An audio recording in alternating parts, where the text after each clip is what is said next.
Est-ce que les États-Unis ne sont-ils pas le véritable ennemi de la RDC derrière le Rwanda? C'est la question que nous allons nous poser dans cette émission. Il y a eu plusieurs manifestations devant l'ambassade des États-Unis à Kinshasa parce que les jeunes ont compris qu'il y a quelque chose qui se trame.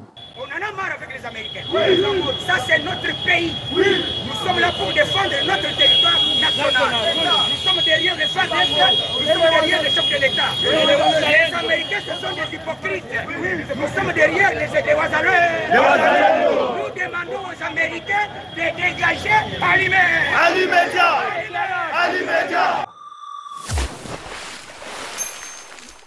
Mbote Bandeko et bienvenue sur ma chaîne. Je suppose que ça ne vous est pas passé inaperçu durant la CAN que les joueurs du Congo ont mis en avant le génocide qui se passait au Congo. Ce n'est pas quelque chose de nouveau, ce n'est pas un nouveau massacre qui vient de se déclarer, c'est quelque chose qui se perpétue depuis une vingtaine, une trentaine d'années. Le Congo est régulièrement attaqué par le Rwanda, soit directement dans le passé par le Rwanda ou via des groupes armés que le Rwanda finance. Mais qui finance le Rwanda ? Comment un petit pays comme le Rwanda peut affronter un géant comme la RDC sans avoir des alliés obscurs derrière eux? Lorsqu'il y a un crime, qu'est-ce que l'enquêteur se pose comme question? En premier, à qui profite le crime? Et là, ça devient très clair. Les grands fournisseurs en armement du Rwanda, les soutiens économiques, sont principalement les Américains et les Anglais. Après, on peut se poser la question, où est-ce que Kagame a-t-il été formé? Eh bien, il a été formé aux États-Unis. C'est pour ça qu'en revenant, après le génocide, lorsqu'il a pris le contrôle du pays, il a changé la langue nationale. Ils ont viré les Français, il est rentré dans le Commonwealth, et maintenant la langue officielle du Rwanda, ce n'est plus le français, mais l'anglais. Les Français ont perdu des positions, et puis vous remarquez aussi dans le Sahel, les Français sont en train de perdre position, mais les Américains essayent d'y rester. Sous prétexte qu'il ne faut pas qu'il y ait l'influence russe qui prenne le dessus. Mais en fait, j'ai remarqué que un peu partout dans le monde, les Américains essayent de reprendre le contrôle de ce qu'ils avaient laissé auparavant aux Français. Et vu que les Français sont un peu à but de leur personne, ils pensent que voilà, ils sont encore dans le temps de Napoléon et qu'ils ont encore ce pouvoir-là, alors que ce pouvoir-là, il fallait continuer à le travailler. Ils l'ont perdu. Mais ils restent accrochés avec cette image de la grande France. Mais voilà, on peut constater que maintenant, c'est une force moyenne dans l'échiquier mondial. Donc après Mobutu, les Américains se sont rendus compte qu'il est très difficile de contrôler le Congo. Ils n'avaient plus une personne puissante comme le maréchal Mobutu. Alors la solution pour eux, c'était de créer le chaos. Et Kagame s'est porté volontaire pour être justement l'instigateur de ce chaos. Il est plus facile pour les Américains d'avoir plusieurs groupes divisés et de négocier avec eux que d'avoir une personne qui pourrait devenir surpuissant et à l'instar de l'Arabie Saoudite, à qui ils ont confié trop de pouvoir durant ces années et qui commence maintenant à se rebeller, quitte à ne plus vendre en dollars leur pétrole, à s'allier aux BRICS. Ils ne veulent pas qu'un géant comme le Congo ait un grand leader qui maîtrise la situation, l'ensemble du pays et de ses richesses et devient un acteur principal dans l'échiquier mondial. Et c'est comme ça que les États-Unis, avec l'Angleterre, ont commencé à financer le Rwanda qui a commencé à déstabiliser le Congo pour pouvoir extraire les minerais. Dans l'histoire du Congo, on peut noter que les Américains n'ont jamais été des alliés fiables. Vous pouvez remarquer que lorsqu'on parle de la mort de Lumumba, le nom de la CIA ressort principalement. Les Belges ont contacté la CIA pour avoir l'autorisation d'éliminer Patrice Lumumba et ils passent par le général Mobutu justement pour arriver à leur fin. Avec le temps, est-ce que les choses ont changé? Non, parce que maintenant ils passent par Kagame pour créer le désordre en RDC afin de pouvoir tirer les richesses. Alors beaucoup de gens se demandent pourquoi est-ce qu'ils ne feraient pas juste une alliance avec le Congo et comme ça prendre directement les richesses du Congo au Congo au lieu de passer par Kagame. Eh bien parce que ça coûte beaucoup moins cher. Déjà de 1, mais je pense que la principale raison, c'est qu'ils ne veulent pas que le Congo devienne un géant mondial. Ils ont fait l'erreur dans le passé avec l'Arabie Saoudite, avec les Émirats, en négociant 50-50 les bénéfices du pétrole. Je vous rappelle que les pays africains, souvent pour leurs minerais, c'était 10% pour l'État et puis 90% pour les entreprises. Certains montaient à 20%, mais il y avait vraiment une escroquerie. Ce qui n'est pas arrivé avec les États d'Arabie, où eux ont dit non, 50-50. Et quand les Américains ont dit non, ce n'est pas possible, vous voyez, dans l'économie, selon nos calculs. Les Saoudiens ont dit non, nous on s'en fout. Vous rentrez chez vous, vous faites le calcul et quand vous ferez un calcul auquel 50-50 c'est bénéfique pour vous, vous revenez et on va voir ça. Les Américains sont revenus mais avec une condition en disant ok, mais vous devez vendre votre pétrole uniquement en dollars dans le monde entier. Les Saoudiens ont dit ok, ça va, le reste du monde sera biaisé mais nous on va en profiter. Et au fil du temps, l'Arabie Saoudite a pu avoir une économie florissante grâce à ses bénéfices de 50-50 et ils sont arrivés à un niveau où ils commencent à tenir tête aux États-Unis. Ils commencent à faire des alliances avec la Russie, avec le BRICS et là, ça gêne les États-Unis parce qu'ils n'ont plus de moyens de pression étant donné que l'Arabie Saoudite est en position de force. Ils ne veulent pas que ça arrive avec le Congo. Alors pour eux, il est plus intéressant de maintenir le chaos que de faire un arrangement, même si tous les partis seraient gagnants-gagnants. Vaut mieux pour eux d'être les gagnants seuls et que le Congo reste dans l'instabilité. Ils savent très bien que le Rwanda ne pourra jamais atteindre le niveau de richesse du Congo. Le Congo avait le contrôle de ses frontières. C'est pour ça que pour eux, il est préférable de s'allier avec le Rwanda, car pour eux, il suffit de couper le robinet pour que le Rwanda ait des problèmes. Je vous rappelle que le Rwanda, l'économie du Rwanda, est majoritairement subventionnée par les aides internationales. Beaucoup de gens pensent que le Rwanda, c'est un miracle économique, que les affaires fonctionnent, mais si vous allez bien regarder, c'est parce qu'ils reçoivent énormément de subventions des pays occidentaux. Est-ce que cela vous étonne ? Lorsque vous voyez comment les États-Unis se comportent, lorsque Israël commet des crimes, c'est les États-Unis qui mettent leur veto pour les appuyer, vous comprenez leur état d'esprit. Beaucoup de gens ne comprenaient pas lorsque je parlais de la Palestine, de ce qui se passait en Israël. Il y a des Congolais qui me disent « Mais pourquoi tu ne parles pas du Congo ?» Parce que je voulais bâtir étape par étape un cheminement pour que vous compreniez un peu le système mondial, qu'en fait tout est lié. Qu'est-ce qu'a à voir un Palestinien et un Congolais ? Les bombes qui sont en train de tomber là en Palestine, beaucoup des minerais, ça vient d'où? La bombe d'Hiroshima, l'uranium venait d'où? Vous voyez que même un Japonais, sa vie a été influencée par des minerais qui viennent du Congo. C'est pour ça que lorsqu'on parle des conflits dans le monde, il ne faut pas commencer à dire « Oui, mais pourquoi vous parlez de ce conflit-là? Vous ne parlez pas de nous ?» Mais déjà, est-ce que nous, les Congolais, est-ce qu'on parlait de notre conflit? Je vois maintenant tout le monde qui met Rwanda is killing, je vois dans les réseaux sociaux. Si vous n'étiez pas au courant, c'est parce que les Congolais eux-mêmes n'en parlaient pas dans leur réseau. Vous étiez au courant du dernier concert de Fally Ipupa parce que les Congolais mettaient Fally Ipupa. Vous étiez au courant, je ne sais pas, de la dernière danse, le dernier clip qui est sorti parce que les Congolais mettaient ça dans leur réseau. Mais combien de Congolais mettaient ça chaque jour ou chaque mois, un post sur ce qui se passait à l'est du Congo? Presque personne. Alors on ne peut pas aussi en vouloir aux autres de ne pas parler de notre cause si nous-mêmes, on ne commence pas à parler de notre cause. Oh, pourquoi tout le monde parle des Palestiniens, mais lorsque vous connaissez des Palestiniens, ils parlent tout le temps du problème qu'ils ont dans leur pays. Vous pouvez croiser des Congolais, vous vivez avec eux, vous les fréquentez pendant des années, et à aucun moment il va vous parler de ce qui se passe à l'est du pays, parce que peut-être qu'il est de Kinshasa, et à Kinshasa, ils s'en foutent. Et ça, même lorsque vous êtes à Kinshasa, vous pouvez être allé à Kinshasa, et que personne ne parle du problème à l'est du Congo, tellement que Kinshasa, c'est loin de l'est. Vous savez, c'est pratiquement comme si vous êtes à Paris, et ce qui se passe à l'est du Congo, donc à Paris, on va dire que c'est Kinshasa, et ce qui se passe à l'est du Congo, c'est en Ukraine.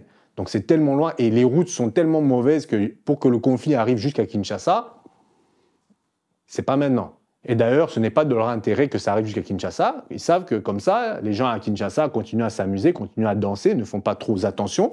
Pourtant, toutes les décisions se passent à Kinshasa. Et les Américains en sont conscients, ils jouent avec tout ça, mais il y a une nouvelle génération de gens conscients qui l'ont compris. Et dans les rues de Kinshasa, ils sont en train de marcher pour dire qu'on ne veut plus des Américains. Américains, c'est que les terroristes américains, oui. Papier Afrique, ils ont utilisé les tout Rwandais, un pays de fous.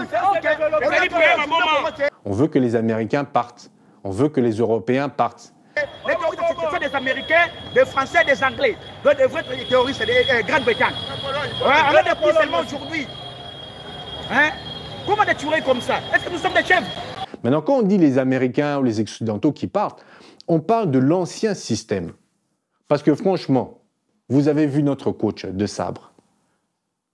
Des Français comme ça, bien sûr qu'on en veut. On ne va pas stopper les liens qu'on a avec l'Occident. Enfin, les gens normaux. On doit juste trouver des nouveaux partenaires occidentaux. Les Américains, bon, peut-être des privés, mais les gens du gouvernement, c'est un peu chaud. Surtout les démocrates. Les gens ne comprennent pas pourquoi moi je préfère les républicains. Moi, je veux que Donald Trump y passe. J'ai pas envie qu'un démocrate passe. Je vais vous donner quelques raisons. Vous me direz en commentaire si j'ai raison ou j'ai tort. Les problèmes du Congo ont commencé avec qui? Avec Bill Clinton. Bill Clinton, il est quoi? Il est démocrate. C'est lui qui a commencé justement cette alliance avec Kagame, c'est Bill Clinton. La Libye, on se plaint de la Libye. C'est qui était président des États-Unis et qui a donné l'autorisation pour qu'on attaque la Libye? C'est Obama. Oh, premier président noir, ça c'est encore une grosse arnaque, mais c'est Obama. Moi, je déteste Obama. Il a détruit la Libye et maintenant il est là, il va venir bientôt en Belgique faire une conférence à l'aise après avoir massacré le pays avec son collègue Sarkozy. Ah non, pour moi ça ne passe pas. Encore un démocrate. Vous avez remarqué que quand Donald Trump il est passé, il n'y a pas eu de nouvelle guerre. Il a récupéré les soldats d'Irak. Bon, lui, son problème, c'est la Chine. Mais ce n'est pas notre problème à nous. Je peux comprendre pour les Arabes, parce que les républicains, eux, leur business, c'est chez les Arabes. C'est le pétrole, le Moyen-Orient, c'est là où ils bouffent. Mais pour nous, les gens de l'Afrique subsaharienne, ce sont les démocrates le problème. Vous devez comprendre que les Occidentaux, ce n'est pas juste un bloc. Ils ont l'air unis lorsqu'il y a un problème. C'est vrai qu'ils ont cette capacité de s'unir. Dès qu'il y a un problème qui touche l'un d'entre eux, ils répondent d'une seule voix. Mais dans les Occidentaux, il y a des voix différentes, il y a des systèmes, ils se sont un peu partagés le gâteau. Et nous devons apprendre à jouer avec ces différences. Justement, eux aussi jouent avec nos différences. Lorsqu'ils viennent, ils voient que c'est celui-là, là, il est un peu trop nationaliste, patriote. On va aller chercher celui qui est un peu moins, celui qui aime l'argent, celui qui aime la vie occidentale, et puis on va le corrompre. On peut faire de la même chose. Lorsqu'on va chez les Occidentaux, chez les Américains, on cherche ceux qui sont pour l'Afrique. Ceux qui veulent gagnant-gagnant. Je prends l'exemple du football parce que voilà, De Sabre, il est venu, il a été payé parce qu'il a sa solde, il vient pas gratuitement, il vient pas aussi faire l'aumône aux Africains, il vient faire son... Et il a fait le taf. Trouvons des Occidentaux qui font le taf. Et les autres, on les balance. Le problème maintenant, c'est que les Occidentaux qui sont maintenant à la tête de leur gouvernement, ce ne sont pas vraiment nos amis. Alors peut-être qu'avec le temps, il faut commencer aussi à promouvoir justement les Occidentaux qui ont des idées qui vont avec nos valeurs, avec qui on peut s'associer gagnant-gagnant, et commencer aussi à les pousser, à les promouvoir pour qu'ils atteignent des postes beaucoup plus importants en Occident. Comme ça, ils auront plus de voix lorsqu'il s'agit justement de pouvoir défendre l'Afrique. Parce qu'il y a un problème, on peut dire ce qu'on veut, l'Occident a encore un contrôle sur le monde, qui fait que c'est très difficile de pouvoir justement condamner ces malversations au niveau international. Beaucoup disent l'Afrique du Sud, oui, ce qu'ils ont fait pour la Palestine, pourquoi ils n'ont jamais porté plainte pour un pays africain? Déjà de 1, le pouvoir que l'Afrique du Sud avait auparavant n'est pas le même que maintenant, en s'alliant justement avec les BRICS. Et il faut comprendre la symbolique justement d'avoir fait passer cette loi et d'avoir eu ce jugement pour la Palestine qui pourra faire jurisprudence plus tard pour les pays africains. Ce n'est que la première étape et les Sud-Africains ont été très malins parce que tous les projecteurs étaient braqués sur la Palestine.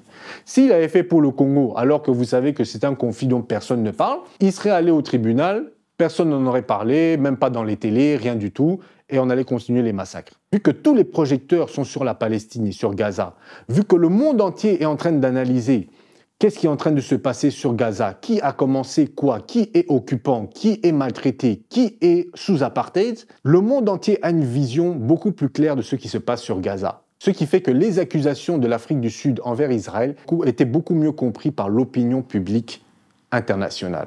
Et maintenant, lorsqu'un pays africain viendra avec les mêmes revendications et la communauté internationale se rendra compte que c'est le même problème que les Palestiniens ou que ça va dans la même direction, ce sera beaucoup plus facile de condamner les bourreaux. Je dis beaucoup plus facile, mais on n'est pas encore sorti de l'auberge, croyez-moi. Alors, ce qui a mis le feu aux poudres, c'est lorsque Anthony Blinken a conseillé au gouvernement congolais de discuter avec les rebelles du M23 et de maintenir les accords de Nairobi. Donc... Oui, il y a une barrière ici. On ne sait pas pourquoi. La police ne comprend pas l'initiative des Congolais pour empêcher qu'ils puissent entrer à l'ambassade des États-Unis. Mais les Congolais sont déterminés.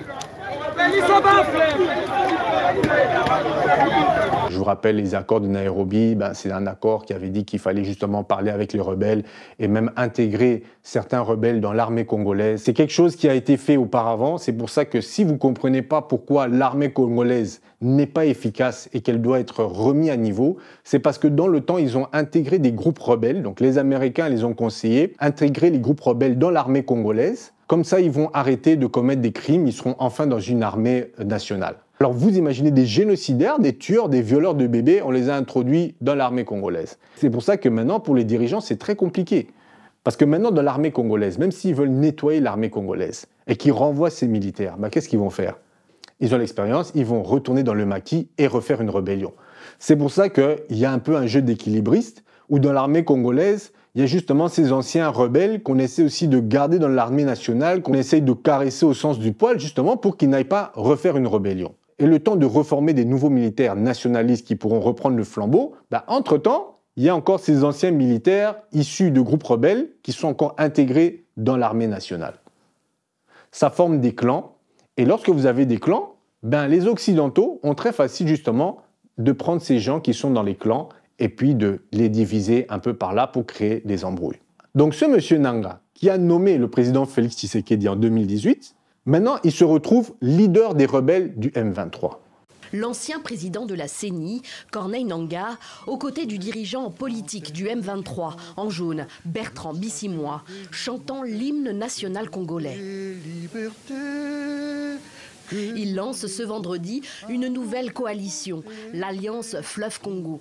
Et la conférence de presse qu'ils ont fait pour justement annoncer que c'était devenu un groupe politico-militaire avec Nanga, ça s'est passé où? Au Kenya, pays que Félix Tshisekedi avait demandé de faire une force d'intervention à l'est du pays pour venir aider. Il a laissé les Kenyans venir là, voir comment tout se passait, comment notre armée a été dirigée. La population a remarqué que les Kenyans ne faisaient rien. Après, le président Félix Tshisekedi a dit « Ah non, on doit arrêter » sous la pression de l'opinion publique. « Ah non, on doit arrêter, repartir ». Et lorsqu'il repart, on découvre que voilà, c'est là-bas que la réunion s'est passée avec le M23 et Nanga. Donc ça fait que le Kenya, le Burundi, le Ouganda, ils ont pu maintenant analyser leur armée, ont pu analyser le terrain au Congo où se trouvent les richesses et voir comment l'armée congolaise se débrouillait. Donc maintenant, ils ont des statistiques sur l'armée congolaise, qui est dans l'armée congolaise, comment ils fonctionnent, tout ça là. Et maintenant, ils stoppent. Ils disent oui, c'est fini, mais ils sont partis avec toutes ces informations. Et maintenant, il revient, oui, non, maintenant ceux qui vont nous aider, c'est les Sud-Africains, l'Angola. Mais Anthony Blinken, la semaine passée, 2 semaines passées, il était en Angola. Qu'est-ce qu'il allait faire là-bas? Tout d'un coup, on a besoin de l'Angola, on dit que l'Angola va venir nous aider. Et tout d'un coup, on remarque qu'Anthony Blinken, il est parti en Angola pour discuter de quoi? Le secrétaire d'État américain a rencontré le président angolais João Lourenço à Luanda. L'implication de l'Angola dans la résolution de la crise dans l'est de la République démocratique du Congo a sans nul doute aussi été au menu de leurs échanges. Parmi les sujets d'intérêt commun figurent le pétrole et les infrastructures. Washington a investi notamment dans le couloir Lobito, reliant la RDC et la Zambie via le port angolais de Lobito. Vous voyez que tout ça là est louche. Et ensuite, après l'Angola, où est-ce qu'il allait? Il allait au Kenya. Pour discuter de quoi? Comme par hasard. Avec l'Afrique du Sud, c'est difficile parce que maintenant, l'Afrique du Sud, la position qu'ils ont prise face à Israël, les États-Unis ne peuvent plus trop parler avec eux. Mais voilà, ils sont passés par l'Angola, ils sont passés par le Kenya. Et le président Félix Tshisekedi, il avait demandé l'aide du Kenya et maintenant il demande l'aide de l'Angola. Bon, il faut commencer à apprendre à s'aider soi-même. Donc voilà, dites-moi ce que vous pensez de la situation et si les États-Unis sont vraiment le vrai ennemi du Congo.